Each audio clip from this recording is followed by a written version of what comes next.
Bem, boa noite a todos. Gostaria, antes de mais nada, de transmitir, um afetuoso abraço a todos aqueles que estão nos acompanhando via Facebook. Dizer que esse abraço é com profundo carinho de nós todos, apesar da dificuldade de estarmos juntos pessoalmente, temos a grata oportunidade de usar a tecnologia em nosso proveito e em proveito da divulgação da doutrina espírita, uma doutrina que é consoladora, que é afetuosa em sua essência e que na noite de hoje nos permite, de forma bastante pontual, dialogar um pouco sobre um determinado assunto, né, que já foi apresentado no tape inicial, no card inicial, e nós vamos fazer então uma abordagem temática a esse respeito. Mas, antes de mais nada, é recomendável e muito importante que todos nós nos unamos de forma mental, por pensamento, que todos estejamos imbuídos em um só objetivo. E é por isso que eu convido a todos para que, antes dos estudos, façamos o exercício da prece, a prece sincera, a prece que nos conecta a Deus. Então vamos elevar os nossos pensamentos a Jesus, nosso divino mestre e amigo, pedindo na noite de hoje muita paz, muita luz, sobretudo em virtude do momento que todos nós nos encontramos face às dificuldades da própria vida e das circunstâncias que nos acometem.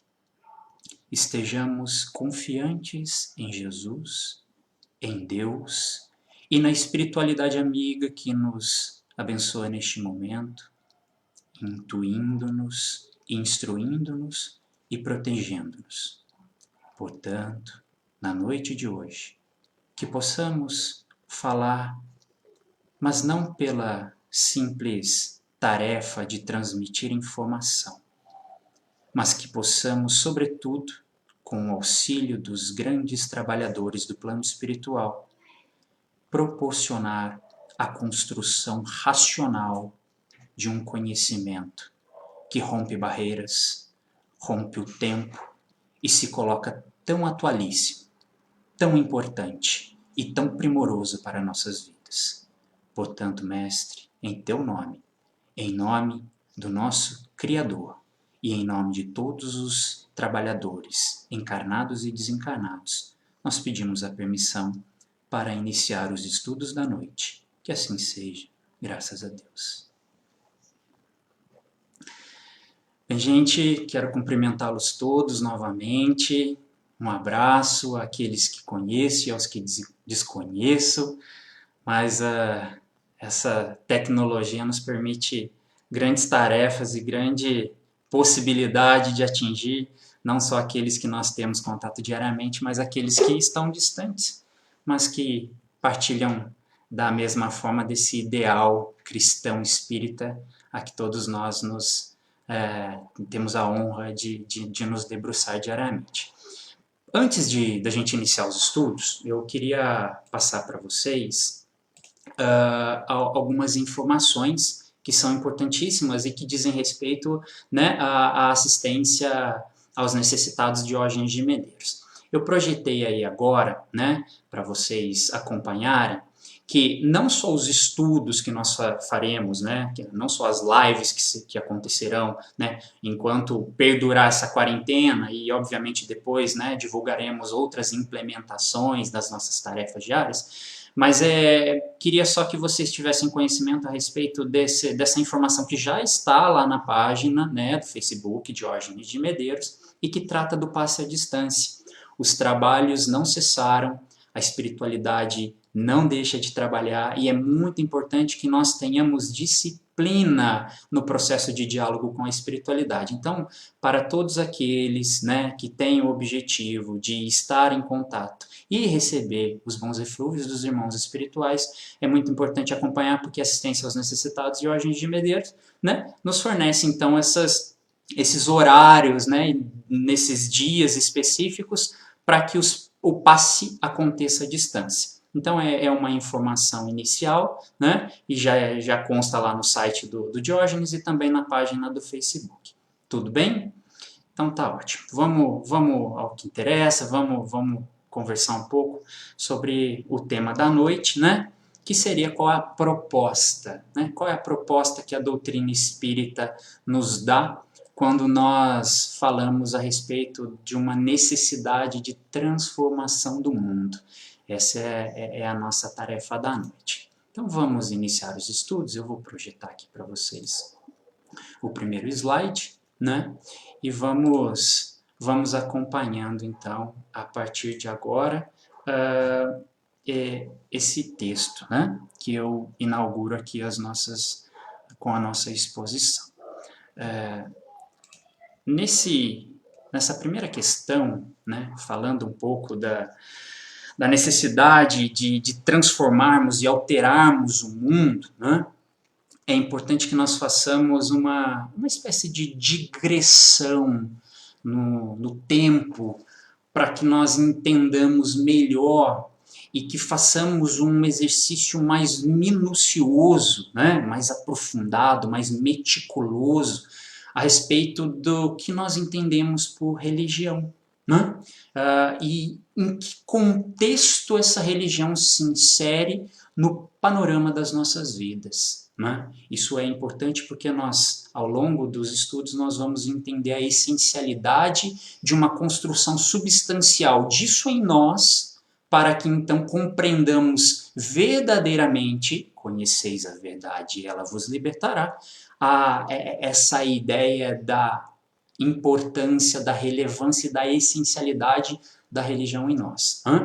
Então, o primeiro slide aí, né, nos apresenta uma proposta, né, essa proposta, ela, todos os assuntos, eles estão referenciados com as respectivas obras, então acompanhem que todas as obras já estão sendo mencionadas, né, através de imagem. A religião como um fato social. É muito importante que nós, né, analisemos a religião, quer seja em quaisquer das significações terminológicas que a palavra religião se apresente para nós. É muito importante que nós, né, façamos desse vocábulo, né, tenhamos desse vocábulo uma compreensão contextualizada. E nessa perspectiva, nós apresentamos essa ideia, que inclusive é trazida nessa obra, dizendo que a religião e sociedade se mostram conjugadas indissoluvelmente no plano histórico. Então, desde os primórdios, nós temos a religião nos acompanhando, né? A religião, ela faz parte do nosso processo cultural, né? Essa inculturação religiosa nos é íncita, até mesmo pelaquela ideia de natureza divina estar inserida dentro de nós. Então, independentemente do espaço-tempo, ou seja, do momento e da localidade, constrói a sociedade uma perspectiva, mesmo que sendo intersubjetiva, ou seja, relacionada àquele ambiente, naquele tempo, naquele espaço.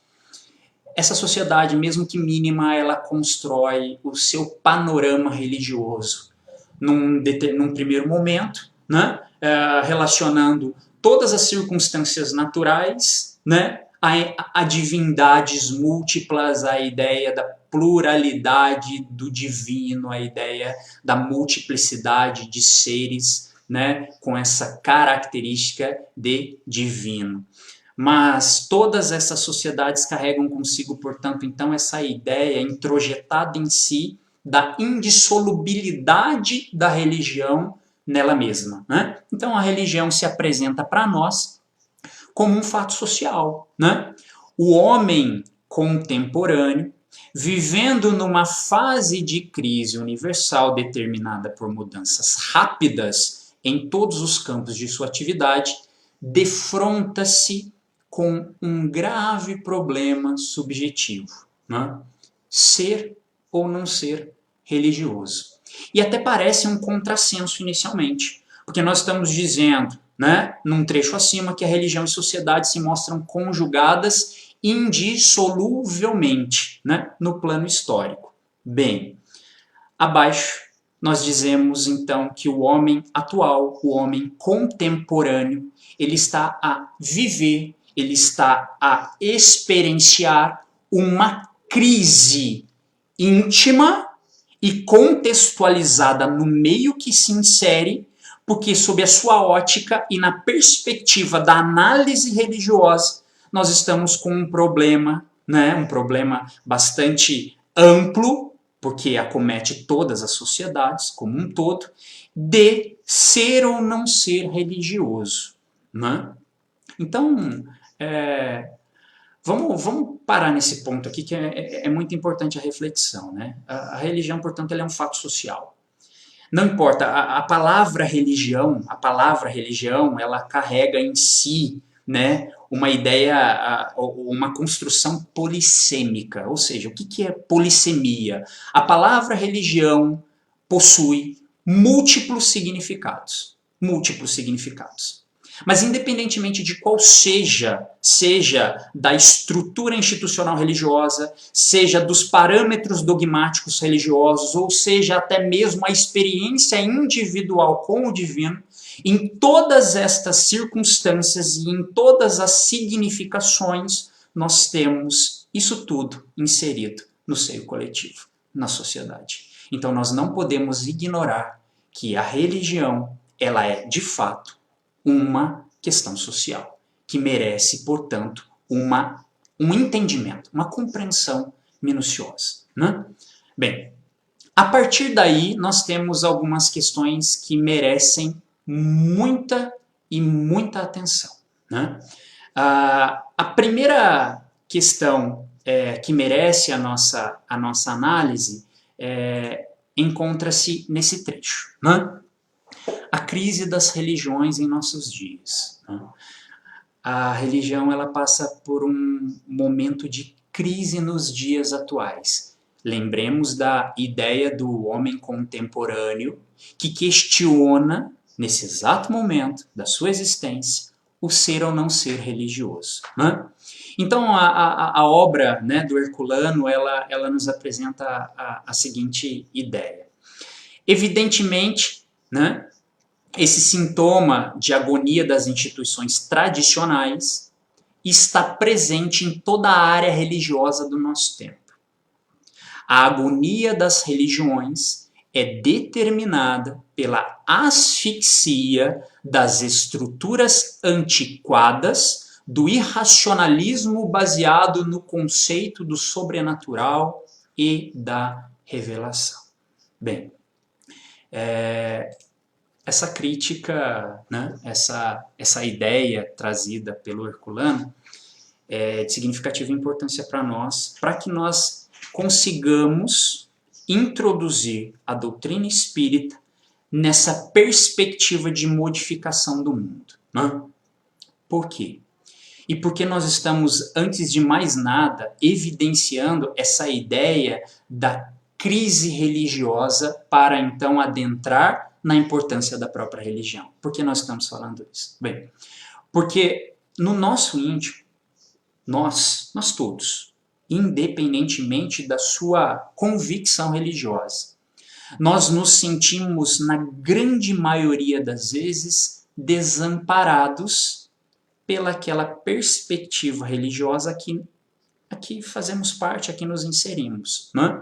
E existem inúmeros motivos para isso. Né? Porque a religião, analisada sob o aspecto institucional, por exemplo, e aí é por isso que o Herculano fala das estruturas antiquadas, né? Ao longo dos tempos, nós repetimos exatamente o mesmo padrão. Né? Nós nos acostumamos a repetir desde da Idade Antiga, desde o aparecimento do homem, desde as primeiras formações sociais, e a evolução histórica nos evidencia isso, que as instituições religiosas apresentam-se cada vez mais materializadas. né? Esse é um ponto fundamental. E aí nós poderíamos objetar, ou seja, questionar, dizendo, bem, nós estamos falando de religião. E se religião é algo que tem em si o aspecto da espiritualidade, ou seja, a ideia de que existe uma transcendência em relação à matéria, por que é que nesse momento nós estamos falando que as religiões estão cada vez mais se materializando? Porque o foco das instituições tem sido cada vez mais a matéria, o objetivo. Basta que nós avaliemos, né, alguns casos que a mídia mesmo divulga, mas que, né, chega até nós, né? Nós temos, e nós vislumbramos essa ideia de uma instituição religiosa que comercializa a sua fé, né? Nós temos esse problema, nós temos um comércio estrutural de fé, nós temos um problema, né, relacionado ao não respeito individual da experiência do próprio indivíduo com a sua religiosidade. E aí as estruturas, pela dogmática que faz parte da sua construção, acaba objetivando as regras de conduta. E que, portanto, ou você se insere ou não se insere. E aí nós temos um problema. Esse problema está justamente no sectarismo religioso. Né? É até forte a gente avaliar isso, mas isso é natural, acontece. Né? Nós vivemos, ao longo das nossas existências, mesmo que debruçados no seio religioso, num ambiente puro e estrito de sectarismo religioso. E o que é esse sectarismo religioso? Nada mais é do que a formatação da religião institucionalizada naquele seio. Porque onde você mora é relevante, o que você faz é relevante, as pessoas com que você relaciona também é relevante, né? O que você tem, o que você pode oferecer é relevante. E aí temos um problema, porque ou você está ou você não está. Ou você pertence ou você não pertence.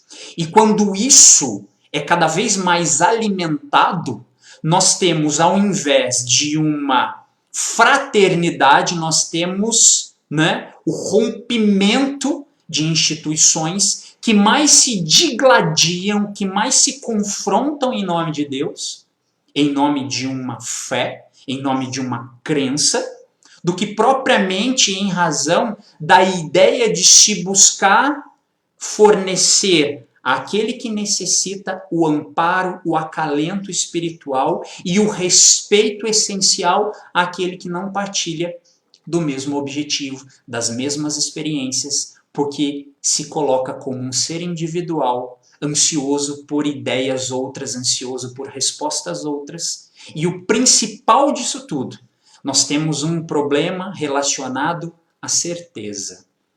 As instituições religiosas do nosso planeta trabalham com a certeza, nunca com a dúvida. E esse é o problema. Porque quando nós apresentamos dúvidas, a resposta é justamente a dogmática. É preciso acreditar naquilo que se propaga dentro da instituição, porque nós temos, naquele momento, uma revelação individual entre um divino que eu não consigo acessar para alguém que me transmite a mensagem na condição de líder religioso e eu preciso acatar sem pestanejar, sem questionamentos, aquela ideia, porque aquela ideia, diz ele, me é importante e me fará resolver os meus problemas. E nós verificamos que diante desses fatores, do profissionalismo da fé, dos problemas relacionados a essas lutas que são históricas, a essas pelejas, nós temos cada vez mais um abandono massivo das pessoas que estão, neste momento, a desenvolver a sua racionalidade e buscam na religião o acalento necessário e as respostas às suas perguntas. Então, é muito importante que nós, né, pensemos sobre isso na condição de fato social e que, de fato, nós estamos passando por um problema grave. Né? E esse problema grave, ele é tão grave, que, sobretudo nos jovens, principalmente nos jovens, nós estamos perdendo-os para o materialismo. Porque eles buscam respostas complexas para questões complexas. Encontram respostas incompatíveis com todo um conteúdo que até o momento eles conseguiram absorver de todos os outros ramos, de todas as outras bases do conhecimento humano. E quando algo lhe é relevante e que isso é levado até determinado lugar, essa resposta muitas vezes é confrontada. Confrontada porque, de um lado, nós temos uma fé no sentido de acreditar ou não em algo que se é falado, seja pelo senso comum, seja pelo mito que envolve, né, aquela resposta, mas, de qualquer forma, aquilo precisa ser aceito de bom grado. Isso é um dogma, né? Por outro lado, quando ele encontra confrontamentos inúmeros, ele abandona. Ele deixa de dar razão, ele deixa de se colocar naquele processo de religiosidade, porque ele entende que ele não encontra, as dúvidas não são respondidas, ou as necessidades que ele possui naquele momento não são apresentadas. E esse é um fator preponderante para a justificativa desse aumento do materialismo que nós estamos vivendo no planeta Terra, né? Que o Espiritismo combate. O Espiritismo não combate o materialista, porque o materialista somos nós mesmos, cada um de nós. Em maior ou menor escala, todos nós carregamos ainda essa chaga do materialismo, né? Da relevância da matéria que se sobrepõe ao espírito. Mas todos nós somos ansiosos por respostas que nem sempre nós conseguimos encontrar por conta dessa massiva institucionalização da religião. É por isso que Herculano ele fala, né, ele explora isso nas obras, dizendo que a agonia das religiões é determinada pela asfixia das estruturas antiquadas. Né? Bom, vamos acompanhar aqui uma outra questão importante.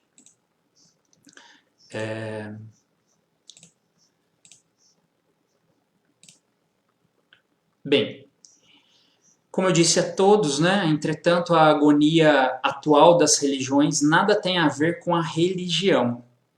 Sim, porque a religião é uma das características fundamentais da natureza humana. Afinal, a ideia de Deus é inata no homem. A essência da religião constitui-se de apenas um núcleo e uma partícula. O núcleo é a ideia de Deus e a partícula o sentimento religioso. Eis a religião verdadeira que jamais agonizou e nunca morre. Nesse ponto, né, perceba que novamente parece que existe um antagonismo entre a ideia da crise religiosa, da agonia religiosa, para logo em seguida, na mesma perspectiva e na mesma obra, Herculano apresentar para nós a ideia de que as religiões atuais se agonizam, mas essa agonia não tem absolutamente nada a ver com a religião. E aí entra aquela importante explicação sobre a polissemia relacionada ao vocábulo religião.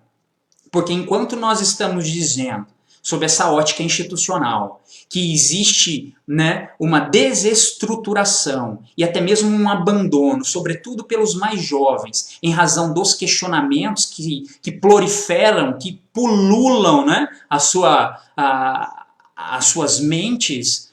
Por outro lado, nós não podemos conceber que a religião no sentido da própria acepção da palavra, né, do religar, do ligar criatura ao Criador, né, do respeito né, da relação individual entre aquele que se coloca na condição de criatura, nós, e aquele que nos conferiu o bem precioso chamado vida, Deus. Esta relação, ela não se finda, ela não se arruína, porque todos nós, admitamos ou não, quer queiramos ou não, carregamos em nós o germen, né? Essa ideia do divino. É íncito em nós, desde os primórdios, essa compreensão sobre a existência de Deus, né? Mesmo no materialista, mesmo no ateu, mesmo naqueles que negam, porque eles não negam simplesmente a existência de Deus, porque eles conseguem compreender essa relação individual da criatura com o Criador, eles negam a religião e a existência daquela formatação divina que nós não conseguimos acessar. Basta que nós façamos um exercício da razão, e isso é muito importante, razoabilidade, né? Nós precisamos da razão, né? Os filósofos, inúmeros filósofos, Descartes e tantos outros, nos apresentaram métodos para que nós investiguemos as situações e as corroboremos, ou seja, né, que acatemos essas informações e aceitemos porque faz sentido, daquelas que simplesmente nós precisamos aceitar por tradição, né, por imposição. E nesse ponto, né, o materialista, o ateu, aqueles que abandonam a religião, abandonam porque não encontram guarida na instituição. Diferentemente se nós fôssemos capazes de enxergar um indivíduo como de fato é, sob o ângulo das suas necessidades, não objetivando regras, não impondo regras para que essas pessoas tenham que segui-las e só a partir desta receita consigam obter as respostas necessárias às dúvidas, aos problemas da vida e tantos outros fatores, né? Então o problema está nesse contexto institucional como um todo, né? E aí abre-se brecha para a perspectiva nihilista, né? Aquela concepção do nada, abre-se brecha para você dizer que o nada, a não ser o corpo físico, o corpo orgânico, a existência se resume à matéria, do berço ao túmulo. Então, bom, deixa eu viver, né? E aí eu dou amparo ao niilismo, eu dou amparo à ideia hedônica, né? Aquela ideia de, bom, deixa eu curtir a vida, deixa eu aproveitar o máximo que eu puder, esqueça, né? Esqueça do outro, vamos deixar de lado o outro, o importante é viver, o importante é ser feliz, porque nós vivemos uma única vez, e se vivemos uma única vez, nós temos que fazer e direcionar todos os nossos esforços para que nós tenhamos uma vida de acordo com o que nós projetamos, né? Então, nós abrimos brecha para isso. Nós abrimos brecha para questionamentos como este. Porque quando um indivíduo chega até uma instituição e diz, veja, eu preciso me conectar com Deus. Mas o Deus que se propõe, sendo ele aquela figura, né, humana, que está alocado em algum lugar, mas que eu não consigo vislumbrar esse local, porque a ciência, ela me dá uma perspectiva cósmica. A ciência me proporciona, através dos recursos tecnológicos, investigar o universo. E em nenhuma localidade eu consigo acessar esse ser humano, sentado em algum lugar, olhando para a humanidade e para todos os outros planetas, como se estivesse a governar as nossas vidas, e nós, na condição de meros fantoches, simplesmente respeitamos as perspectivas, as ordenações, os desmandos dessa divindade. Então, isso não faz sentido, não alimenta, né? E por não alimentar, abandona-se. Agora, quando eu consigo entender Deus, não como um ser individualizado, humanizado, mas quando eu consigo compreender que eu estou mergulhado em Deus e eu consigo mostrar pelo crivo da razão que Deus existe, e de fato existe, porque negá-lo seria um contrassenso, haja vista a nossa própria existência, ou seja, negar a existência de Deus é negar a existência da vida. E se eu nego Deus, eu nego a minha própria existência e eu existo. Então seria um contrassenso. Mas negar a existência de Deus pura e simplesmente dizendo que acredito, ou que não acredito, ou dizer que acredito nesse ser individualizado, alocado num determinado lugar, bem, acreditar ou não acreditar em alguma coisa, sem o crivo da razão, é mera opinião, é mera convicção pessoal, né? Mas não existe um substrato de razão nisso tudo, porque, bem, eu não acredito em Deus, ok, né? Eu acredito que o nada foi capaz de produzir tudo que nós conhecemos, ou a ciência que nós conhecemos diz que o universo se estabeleceu através de uma explosão. O Marco estaria dissecando isso de uma forma primorosa, né? Não vou ousar fazer isso. Mas o que eu quero dizer é que, sob o crivo da razão, o nada não é capaz de produzir nada, porque o nada não existe. E a explosão, mesmo que se admita por probabilidade, organizando o micro ao macro de forma tão minuciosa, me parece que por probabilidade isso também seria, de certo modo, impossível. Né? É claro que se isso é possível por uma explosão dessa magnitude, a gente pode fazer um exercício, a gente sempre fala isso, né, nos nossos estudos, que se eu tenho então essa ideia, eu quero confrontar essa ideia da existência ou não de Deus, e que eu posso, portanto, sustentar, né, por probabilidades, a existência de uma explosão que organiza o universo do micro ao macro, eu também posso fazer esse mesmo exercício a hora que eu estiver lá em casa. Quando nós chegarmos na nossa casa, retirarmos as nossas roupas, nós lancemos essa camisa, essa calça ou qualquer outra roupa ao acaso e investiguemos em que momento ela cai exatamente no cabide, passada de preferência, dentro do guarda-roupa. Se isso acontecer, nós admitimos a probabilidade, se não, não há como se objetar que todo efeito provém de uma causa. E se ao nosso redor nós encontramos tão complexa a estruturação do nosso planeta, da nossa natureza e do nosso universo, obviamente que se trata, portanto, de uma causa igualmente inteligente que produz esse efeito inteligente. E se esse efeito não pertence a nós, pertence a uma inteligência que, pela magnitude da construção, é superior à nossa. Daí a razão nos convence, por A mais B, de que Deus existe. Né? Então, quando nós falamos nesse sentido, nós conseguimos nos convencer de que Deus de fato existe e que é possível dialogar com Ele, ainda que eu não me insira dentro de uma perspectiva institucional. Porque a religião, nesse ponto, é simplesmente a nossa relação diretamente com Deus. Aí nós temos aqui, né, uma outra passagem, né, que é igualmente importante, que daí vai falar para nós, nesse caso, essa passagem ela vai falar para nós a respeito da universalidade da mensagem de Jesus.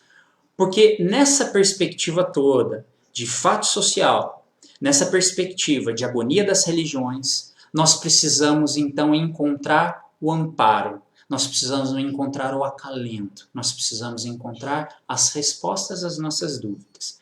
E não há como negar, e a questão 625 do Livro dos Espíritos, né, nos evidencia isso, qual seria, portanto, o nosso roteiro?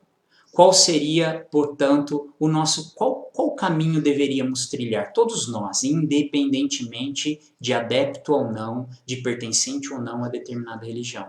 Nós precisamos encampar a universalidade da mensagem de Jesus. Porque, a despeito de inúmeras discordâncias, os ensinamentos de Jesus, eles acometem todo o planeta. Né? Não à toa Mahatma Gandhi nos ensina que se tivéssemos perdido todas as obras, todos os livros, todos os ensinamentos, mas ficássemos tão somente com o Sermão do Monte, nós seríamos capazes de construir um planeta fraterno, um mundo com um ideal elevado e de luminosidade. Percebam, portanto, que o cristianismo, né, a perspectiva do Cristo, ela é transcendente ao espaço-tempo em que ele se inseriu. justamente por essa essencialidade da sua mensagem, da universalidade da sua mensagem. Nesse ponto, o cristianismo, propagado por Jesus e pelos primeiros cristãos, criou um novo modo de vida, uma nova concepção de vida, de Deus, do mundo e também do homem. E ensinava a verdadeira essência da religião e que sua prática deveria se sobrepor ao profissionalismo institucional. Veja novamente, Jesus, o nosso divino mestre, modelo e guia da humanidade, ensinava que a verdadeira essência da religião e que sua prática deveria se sobrepor ao profissionalismo institucional. Né? E ele mesmo, né, eu vou acompanhar aqui, e ele mesmo nos ensina, nos promete, né, nos promete um consolador. O Cristo ele veio ao planeta, ele não precisava, mas por amor ele veio, encarnou no planeta e nos trouxe inúmeros ensinamentos, da forma que ele poderia nos passar, porque naquela ocasião a humanidade engatinhava e não se ensina algo complexo a crianças, ou menos, ou diríamos que não se ensina algo extremamente complexo e abstrato sob uma ótica de uma criança que ainda precisa de algo concreto para conseguir entender, para conseguir compreender. Isso Piaget ele desenvolve de uma forma bastante maestral nas suas obras.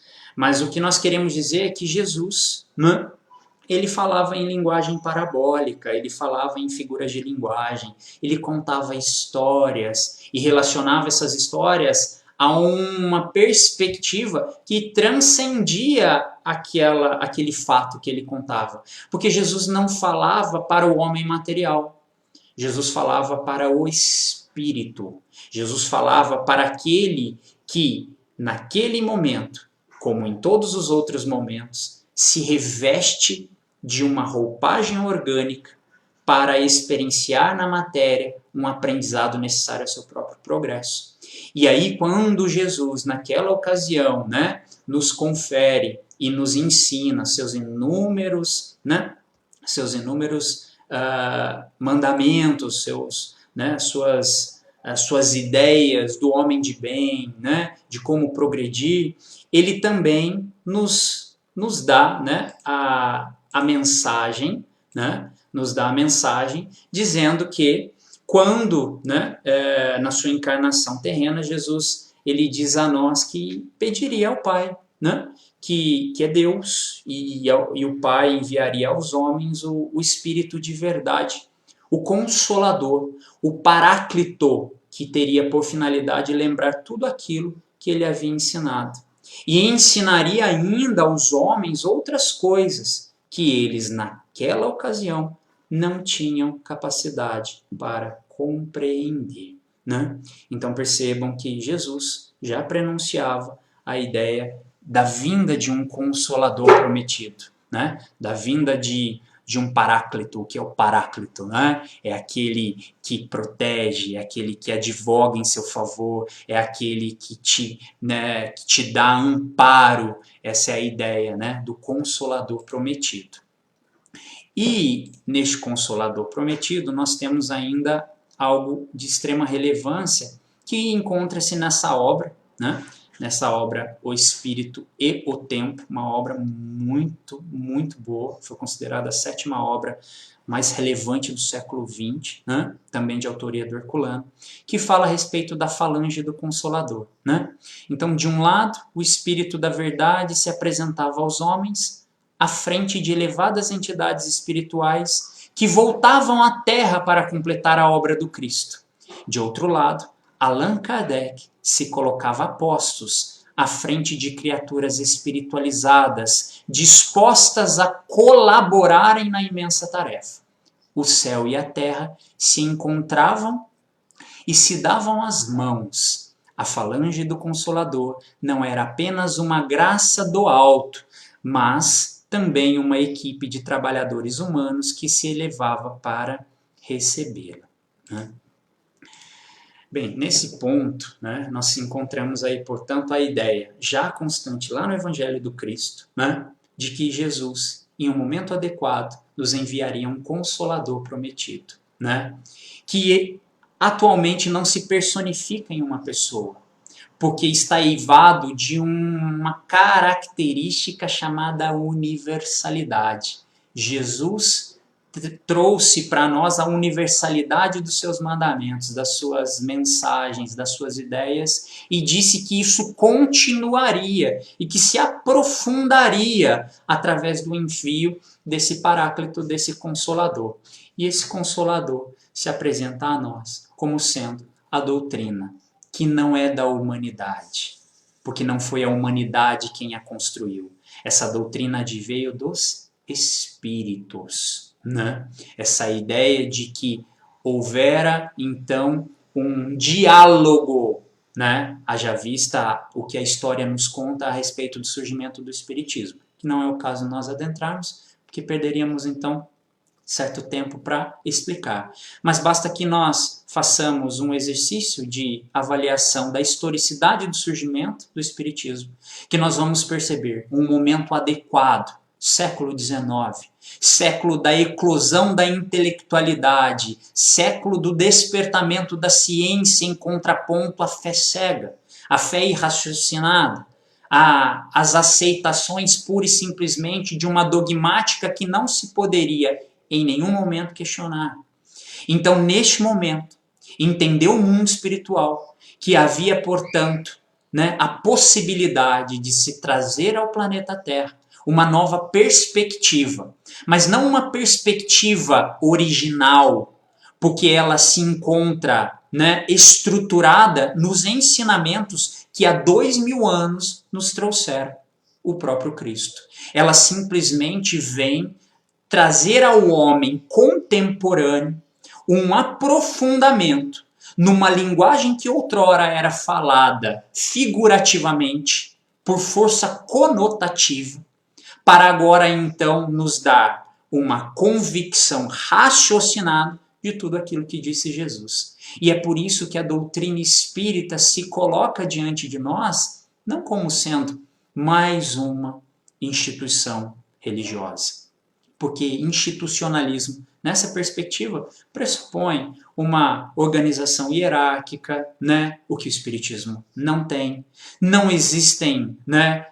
Não existem escalonamentos, não existem cargos, não existem funções hierárquicas pré-estabelecidas. A doutrina espírita não encampa isso e, portanto, não pode ser vislumbrada como uma instituição. Não confundamos isso com organização. Organização é essencial em qualquer, né, lugar em que se projete, né, a interação social. A organização é essencial, mas não confundamos organização com institucionalização hierárquica. Também não possui dogmática no sentido de impor um determinado comportamento a nós. Pelo contrário, a doutrina espírita ela não é proibitiva e não o faz justamente por respeitar uma questão essencial que é a nossa liberdade, que é o nosso livre-arbítrio. Ela simplesmente se coloca diante de nós como um caminho a ser seguido para que todos nós alcancemos felicidade. Obviamente, entendendo o caminho que eu percorro, ajudando-nos não com a apresentação de respostas, mas instigando que cada vez mais duvidemos, para que através da cogitação, para que através das dúvidas, nós sejamos capazes de crescer. Porque se eu não questiono, porque se eu não indago, porque se eu não avalio as circunstâncias, eu me submeto à tradição. E a tradição se repetiria da mesma forma por inúmeros e inúmeros, né, momentos da nossa vida sem nenhum avanço. A doutrina espírita nos convida a avançar. A doutrina espírita, ela, portanto, se insere no planeta não mais como essa perspectiva sectarista e institucional que pouco alimenta. A doutrina espírita, ela, pelo contrário, ela nos faz perquirir, nos faz questionar e nos dá a responsabilidade dos nossos próprios atos. A doutrina espírita, ela é consoladora, porque enquanto nós temos uma ideia de que Deus é quem decide os pormenores da nossa vida, ela nos apresenta um arcabouço de responsabilidades e retira de nós o vitimismo, né? Retira de nós aquela ideia de que nós podemos nos colocar na condição de sujeitos passivos de um processo e de um determinismo que não depende de nós. Pelo contrário, a doutrina espírita nos responsabiliza, e responsabilidade pressupõe cada vez mais disciplina de nós todos. É por isso que, quando nós buscamos na doutrina espírita a ideia consoladora, nós encontramos. Não com o objetivo de fazer adeptos, porque a doutrina espírita também não tem essa perspectiva de fazer proselitismo, porque a doutrina ela se insere nesse critério universal. Ela abarca todos, independentemente de que momento e em que circunstância essa pessoa se insira no seu aspecto de religiosidade. Se ela pertence a A ou a B, não importa. O que importa é que a doutrina espírita leva consolo a essas pessoas, dizendo para nós que nós não nos resumimos do berço ao túmulo, que nós não somos essa formatação orgânica que possui prazo de validade. Ora, Lincoln, mas isso existem tantas outras instituições espiritualistas que também projetam, porque religião pressupõe espiritualidade, mas o espiritismo vai além. O espiritismo não só corrobora a ideia da imortalidade do ser, que transcende a matéria, como também o espiritismo nos ensina que Deus, sendo todo amor, sendo todo bondade, não teria condições nenhuma, pela razão, de nos impor penas eternas. O sofrimento interno, o sofrimento eterno, aquela ideia de castigo divino, aquela ideia de sofrimento eterno, ela se desconstrói pela razão quando analisamos o consolo proporcionado pela doutrina espírita. Que dirá para uma mãe, por exemplo, que perde seu filho pelo vício da droga. E eu vou dizer para essa mãe, fique tranquilo, que você fez o seu papel e você será agraciado com a felicidade eterna no céu. Mas o seu filho, por ter agido dessa maneira, infelizmente, amargará em penas eternas de sofrimento. Como que eu vou conseguir justificar para essa mãe que ela vai conseguir viver uma felicidade, sendo que um grande amor e que um grande pedaço da sua existência se encontra num determinado momento sofrendo? A doutrina espírita, ela vem desconstruir essa ideia das penas eternas, dizendo que não existe sofrimento eterno, porque não existe lei de punição. O que existe é uma lei de justiça, de amor e caridade, e que só pode ser fundamentada razoavelmente quando nós enxergamos a possibilidade da pluralidade das nossas existências ou das reencarnações, da possibilidade de buscarmos num processo existencial contínuo, em etapas inúmeras, em roupagens diferentes, por inúmeras circunstâncias da vida, buscar reajustar algo que não fomos capazes de resolver em determinado momento de uma outra existência. Então a doutrina espírita nesse ponto ela é bastante relevante para nós. Né? Bem, então eu queria apresentar para vocês aqui rapidamente, essa ideia do tríplice aspecto da doutrina espírita. Nós já estamos encerrando, mas eu queria mostrar para vocês o porquê então que o espiritismo, nessa perspectiva de modificação do mundo, é essencial. Ela é essencial porque ela não vai, mais uma vez, se colocar numa condição institucional. Ela acolhe a todos, ela aceita todos. Esse é o papel da doutrina espírita, é consolar, é acalentar corações que sofrem, é dar um panorama da imortalidade do espírito, né? E é justificar pela razão que isso é plausível, que pelas bases de conhecimento humano nós somos capazes de nos convencer, portanto, de que a imortalidade e de que a reencarnação é algo plenamente justificável. Nesse ponto, né? Nesse ponto nós temos aqui essa ideia rápida, né? De que a doutrina espírita ela se apresenta no seu tríplice aspecto, diferentemente de outras, né, de outras ocasiões e de outras instituições. Nós temos, e respeitosamente fazendo essa diferenciação, né, nós temos uma doutrina que se lastreia não só pela religião, não só pela ciência e não só pela filosofia, mas ela se estrutura com esse diálogo incessantemente com essas bases de conhecimento, né? Então a ciência, religião e filosofia se justificam, se unificam, né?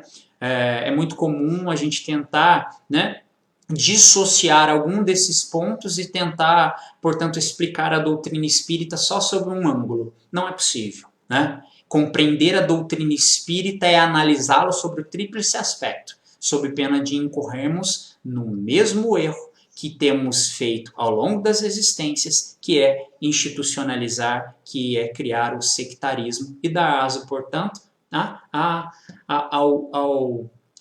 negativa da sua plausibilidade. Nesse ponto, então, o tríplice aspecto é que a doutrina espírita usa das bases da ciência de observação, usa da filosofia, né, sobretudo pelos princípios morais em que se ausentam, né, em que se assentam seus fundamentos, e, obviamente, nós não, né, abandonamos a religião, porque a religião nos pertence. Aquela religião no sentido de ligar criatura ao Criador. Portanto, a doutrina espírita ela é compreendida como uma ciência filosófica com implicação moral ou religiosa. Tudo bem? Bem, estas são as obras básicas, né, codificadas por Allan Kardec. Allan Kardec, né, o pedagogo de Lyon, né, aquele que foi intitulado por Camille Flammarion como sendo bom senso encarnado. Allan Kardec, cujas bases, cuja formação lhe proporcionou essa responsabilidade grandiosa de aceitar um trabalho grandioso vindo do mundo espiritual, foi o grande responsável aqui na Terra pela codificação da doutrina espírita. E ele estava preparado, porque ao longo de suas existências anteriores, ele já trazia consigo essas ideias que hoje são muito bem estruturadas nessas obras, né? A gente costuma falar das 5 obras básicas, mas obviamente os trabalhos de Kardec não se resumem às obras básicas, Livro dos Espíritos, Médium, Evangelho, Céu, Inferno e a Gênese. Nós temos as obras póstumas, o que é o Espiritismo, e nós temos, né, as revistas espíritas também, que nos dão um panorama de observação daquilo que teoricamente se encontra, né, aqui estruturado nas obras básicas. Tudo bem? Então essas são as obras cuja leitura indico, porque Allan Kardec, sendo ele considerado bom senso encarnado, né, trabalhou de forma bastante dedicada na produção, né, destas obras, haja vista aquilo que lhe trouxe o mundo espiritual, porque, volto a dizer, a doutrina espírita pertence aos espíritos, foram eles que nos trouxeram essas questões todas. Tudo bem? Basicamente, os princípios básicos da doutrina espírita, então, são a existência de Deus, né? Então, Deus existe, mas Deus existe na concepção cósmica, Deus existe naquela ideia de que nós estamos mergulhados em Deus, porque Deus é diverso de matéria, Deus não se individualiza, não se humaniza. Nós estamos nesse momento falando e estamos mergulhados em Deus, né? E portanto, quando Cristo diz que nós fomos feitos à imagem e semelhança de Deus, Deus não falava para a matéria, Deus falava para o Espírito, e somos todos espíritos imortais. E que esse Espírito não, né, a imortalidade da alma, ou seja, nós não terminamos com a desorganização orgânica, com a morte do corpo físico, né? E que existem pluralidades existenciais, ou seja, existe a reencarnação. Não é possível resolver todos os nossos problemas nem progredir numa única vida. Muito há de se aprender. Então nós precisamos de muito tempo para esse aprendizado. É por isso que nós trabalhamos com a pluralidade das existências, lembrando a fala do Cristo: ninguém chega ao reino dos céus se não nascer de novo, né? A ideia da ressurreição é ressignificada ou entendida de uma forma mais profunda, dizendo que a possibilidade de animarmos inúmeros e tantos quantos corpos sejam necessários ao nosso processo de aprendizado pleno, até que não tenhamos mais a necessidade de vir à matéria para provar ou para passar por algum tipo de expiação. Na exposição passada, o Marco falou muito disso e falou também a respeito da pluralidade dos mundos habitados. Há muitas moradas na casa de meu Pai. Se não as tivesse, eu vos teria dito. Ou seja, Deus não cria nada para que fique no ócio. Então, o planeta Terra é um planeta inserido num sistema que está numa galáxia dentre 100 a 200 bilhões de galáxias, de um universo que nós podemos observar. Existem inúmeros planetas, existem inúmeras moradas, cada qual condizente com o grau de adiantamento do espírito, né, que povoa aquele orbe. E que, portanto, há a possibilidade de nós interagirmos com os espíritos, né? A comunicabilidade dos espíritos, ela é um princípio básico doutrinário, né? E por fim, né, falando de tudo isso, né, nós queremos dizer que a ação espírita, ela é capaz de transformar o mundo, porque a doutrina espírita, ela descortina os véus da imortalidade e nos ensina a ver o mundo de uma forma diferente, a significar seu sentido de maneira especial, a significar a vida, a significar o seu sentido de uma forma especial. A doutrina espírita, portanto, é a síntese do processo do conhecimento, que é o resultado do desenvolvimento do indivíduo nas várias fases do processo evolutivo. A doutrina espírita, ela ressignifica os desafios da vida, que muitas vezes são traduzidos por castigos e por sofrimento. Lembremos de Kardec sempre. Quando falamos de doutrina espírita, nós falamos do resgate do evangelho primitivo trazido pelo Cristo. Nós falamos da mensagem de Jesus a nós todos. Mas, sobretudo, quando falamos de doutrina espírita, nós falamos em Kardec. Allan Kardec, aquele que codificou os ensinamentos do Cristo e que aprofundou seu evangelho, nos apresenta a perspectiva do nascer, morrer, renascer ainda e progredir sempre. Tal é a lei. A doutrina espírita, portanto, ela nos consola. Ela é capaz de acolher todos e dizer a todos nós: não se desespere, as circunstâncias e os problemas da vida, eles são essenciais ao nosso processo de aprimoramento. Tudo é progresso. Não existe lei de retrogradação, não existe esse retrocesso. Apesar de o mal fazer barulho, apesar de nós presenciarmos muitos problemas ao nosso entorno, este é um momento que estamos passando de grande dificuldade. É nesse momento que a doutrina espírita nos convida a sermos solidários, a amarmos o próximo como ensinou Jesus. E amar não é pura e simplesmente um sentimento que deve ser nutrido. Amar pressupõe trabalho.